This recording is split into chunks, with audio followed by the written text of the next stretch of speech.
हनुमान् श्रीपदो वायुपुत्रो रुद्रो नघोजरः अमृत्यवीरवीरश्च ग्रामवासो जनाश्रयः धनदो निर्गुणः शूरो वीरो निधिपतिर्मुनिः पिङ्गाक्षो वरदो वाग्मी सीताशोकविनाशकः शिवः शर्वत्परो व्यक्तो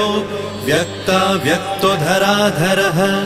पिङ्गकेशः पिङ्गरोमा श्रुतिगम्यः सनातनः अनादिर्भगवान् देवो विश्वहेतुर्जनाश्रयः आरोग्यकर्ता विश्वेशो विश्वनाथो हरीश्वरः भर्गो रामो रामभक्तः कल्याणप्रकृतिस्थिरः विश्वम्भरो विश्वमूर्तिर्